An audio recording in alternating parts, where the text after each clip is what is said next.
What's up, everybody? Welcome to the Kingdom REI podcast. This is the beginning of our 6-part Real Estate 101 series.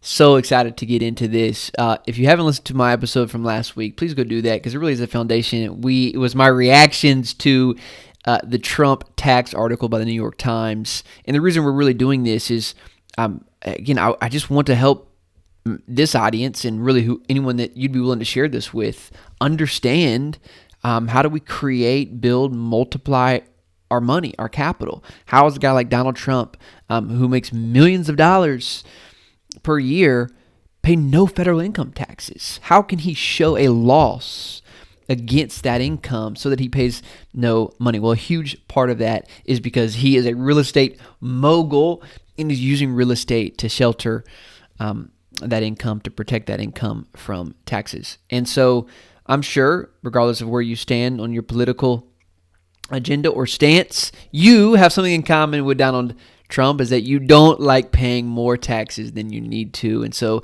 this is why we're doing a Real Estate 101 series. And so let's get in. Before we do, this is going to be 6 parts, and we're going to be releasing these one at a time. But if you want to get all of them right away, and you want to not only get the audio to this, but also the video and other great resources, I'm actually going to be including a deal calculator, my checklist, my passive investor checklist, as well as a free download to Rich Dad Poor Dad.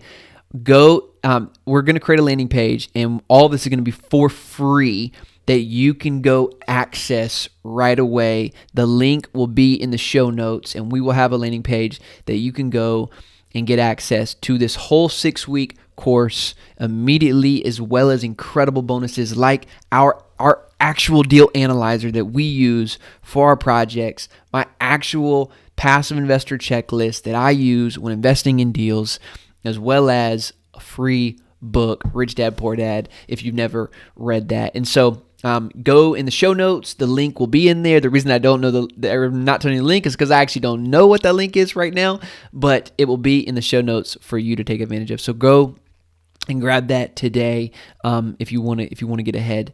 But we're going to be releasing this once a week for the next 6 weeks. So here's the title for today: Misconceptions about Real Estate Investing. This is the foundation. This is all the things that I've really learned and I want to make clear today. I have several of these misconceptions I want to talk about. So let's get in. Misconception number 1. The misconception is this: that people think you need to be rich in order to start investing in real estate.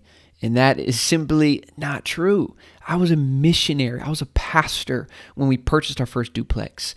I was still a pastor on a pastor's budget when we bought our first $9.5 million apartment complex. So just to be clear, this is a misconception, and it was a misconception that I had early on as well, that that real estate was the end game once you became wealthy, right? And what I realized in this journey is that real estate so often is actually the starting point for anyone who wants to grow and build wealth in their lifetime. And so it's just a misconception, and the reason is because the beautiful thing about real estate is that, there are things like joint venturing. You can borrow money.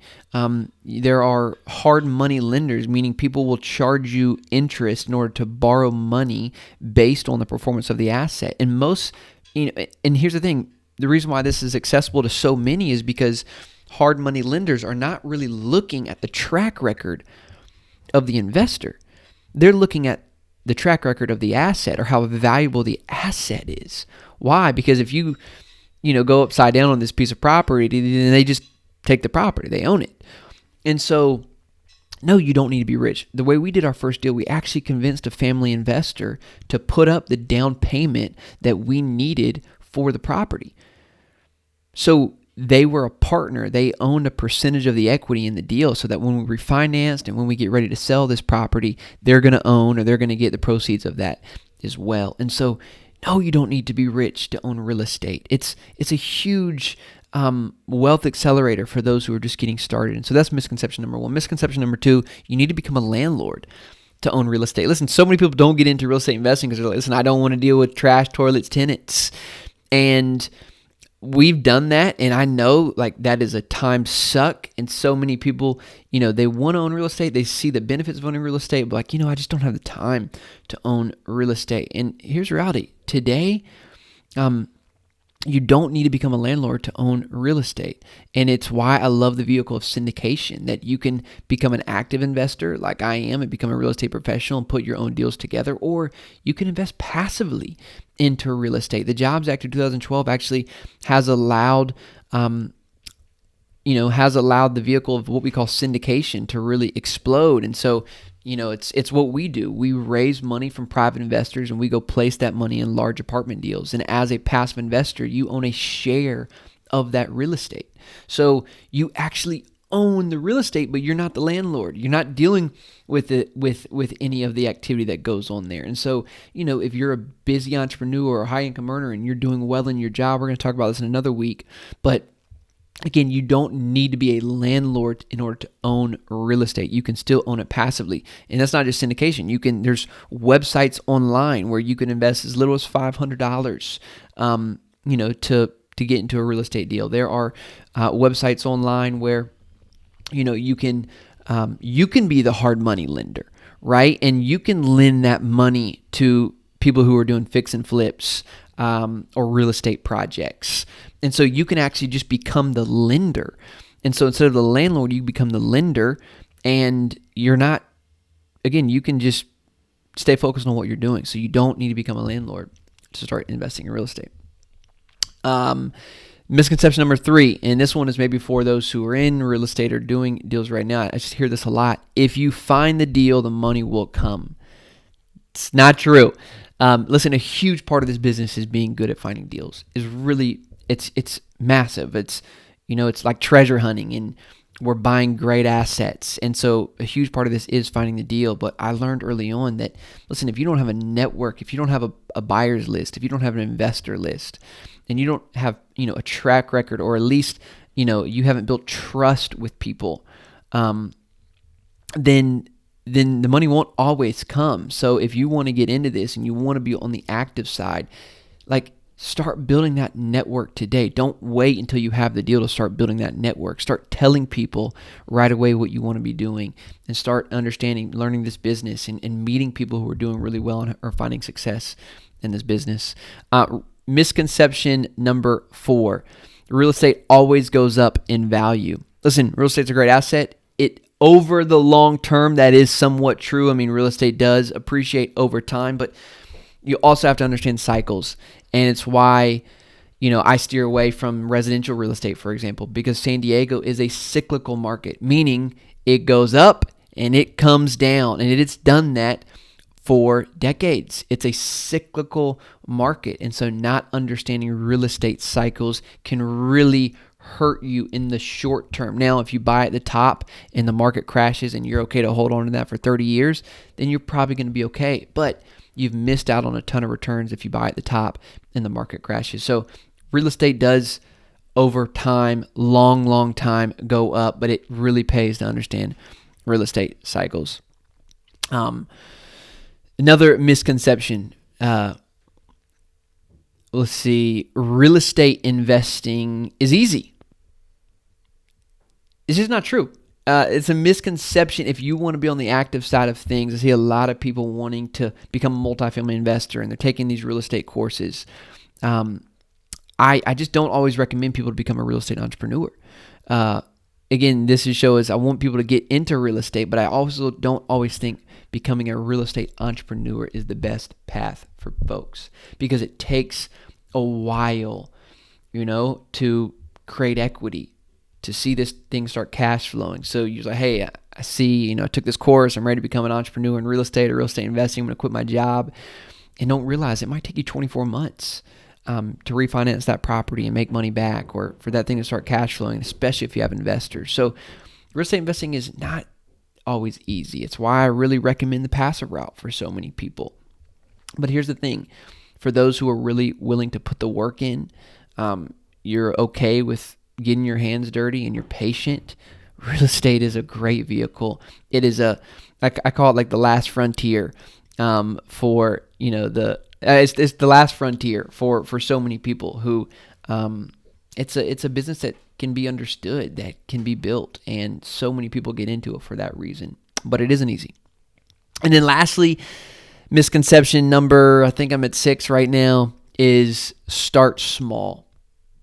And I just actually don't think that is the right way to do this. And the reason it is because the smaller you go, the more susceptible you are to risk.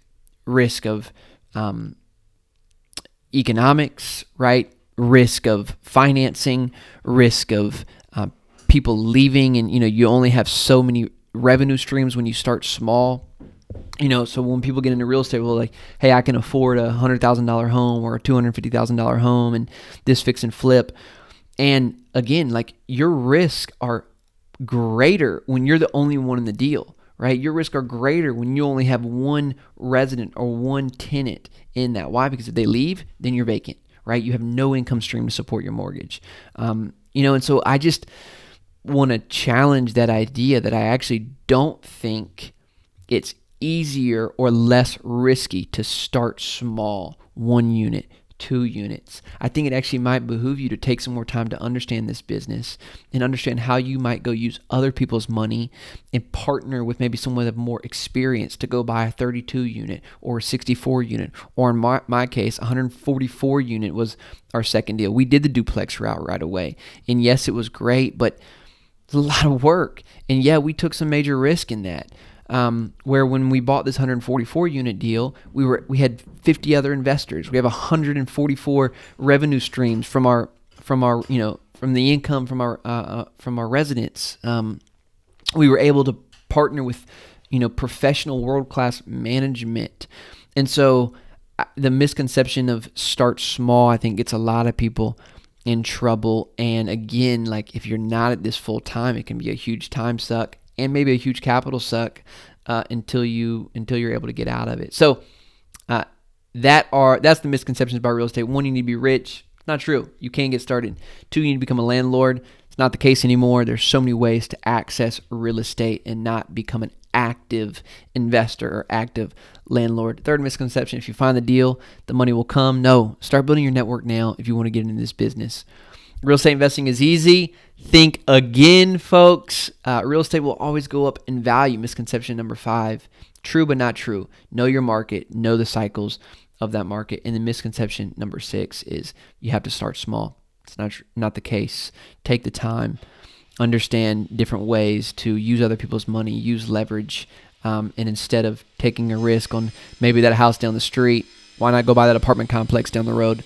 Something to think about. Hey, if you're enjoying this, as a reminder, we have actually put this entire course online, this whole 6-part series that you can go access right away. And when you do that, you're also going to get incredible bonuses like our deal analyzer calculator, my passive investor checklist, and the free book or free download to the book, Rich Dad, Poor Dad, that I want to get you a copy of if you've never read that. And so the link will be in the show notes. All you do is click there, head there, and you can get all of this for free.